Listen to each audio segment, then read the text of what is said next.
Have you ever had someone upset with you and you just couldn't figure out why?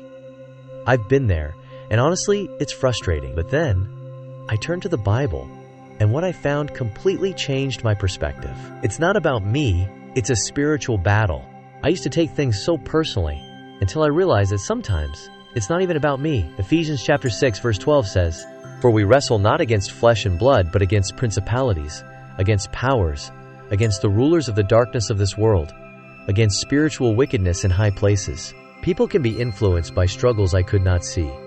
Maybe they're dealing with stress, spiritual attacks, or wounds from the past. That changed the way I saw conflict. It wasn't just their problem or my fault, but it is a bigger battle at play. Standing for truth brings opposition. I remember a time when I stood firm on my faith, and it caused tension with someone close to me. It hurt. But then I read Mark chapter 4 verse 17. "But since they have no root, they last only a short time. When trouble or persecution comes because of the word, they quickly fall away." That's when it hit me sometimes. People struggle with truth. It's not personal. It's spiritual. Even people who love you can hurt you. One of the hardest things I've learned is that even people who care about you can say things that wound. Just like Peter loved Jesus but tried to stop his mission. Matthew chapter 16 verses 22 to 23. Sometimes those close to us don't see the bigger picture. Jesus had to say, "Get behind me, Satan. You are a stumbling block to me. You do not have in mind the concerns of God, but merely human concerns."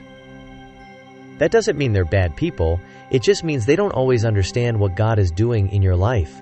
My thoughts shape everything. I used to overthink situations, assuming the worst when someone was upset. But Proverbs chapter 23 verse 7 says, "For as he thinketh in his heart, so is he. Eat and drink, saith he to thee, but his heart is not with thee."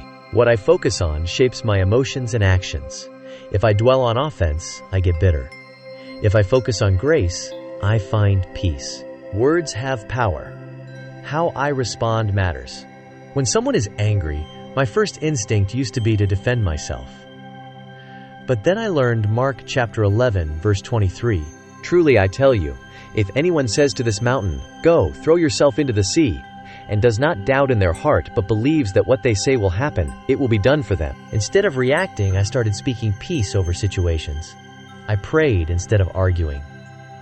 And I saw God move in ways I never expected. Sometimes, their anger isn't about me at all.